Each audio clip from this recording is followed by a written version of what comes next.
What is a phrasal verb? Where did they originate? Are they formal or informal? Why do I have to learn them? Oh, hello everyone. It's Lexicon Tom here to bring you the fun grammar of phrasal verbs.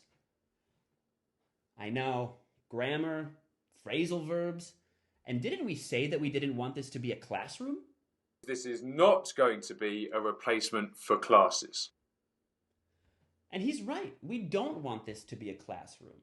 But I will admit, this is going to feel a little bit like a lecture.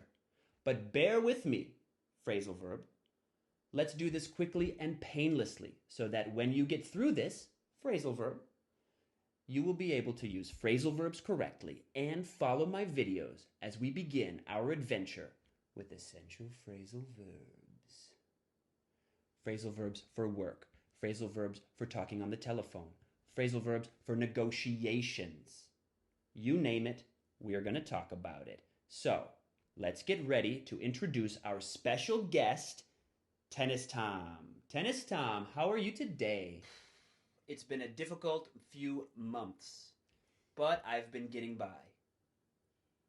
Getting by, that's an intransitive phrasal verb, is it not? That's exactly right, Tennis Tom. In fact, we're going to talk about that right now, so let's do it.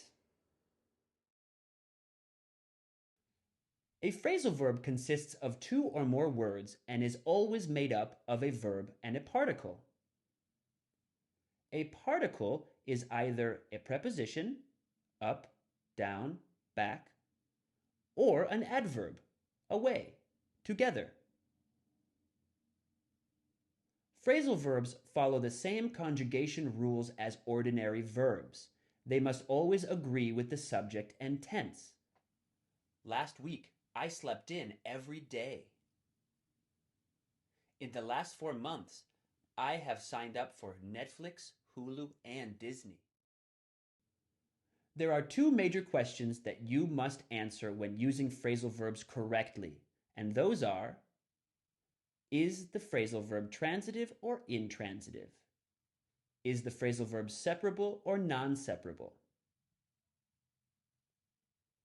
An intransitive phrasal verb does not need an object. It can act alone and can even finish a sentence. Examples, please. My salary is low, but it's enough to get by.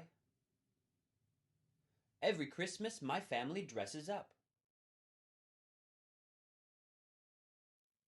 A transitive phrasal verb must have an object, like a person, place, or thing. I'm really looking forward to the summer. I'm going to bring this issue up in the next meeting. Okay, so we are going to break here so that you can process the information and, as always, to check your understanding of these terms. So now you're going to have an exercise to complete before the next video. I'm going to show some sentences with phrasal verbs, and I want you to figure out if they are transitive or intransitive.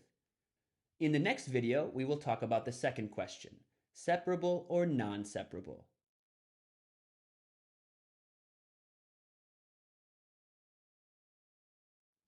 That's all for today, but don't forget to keep active with these phrases. Use them when you're out in the park, sweeping the floors, or tending to your chickens. So long!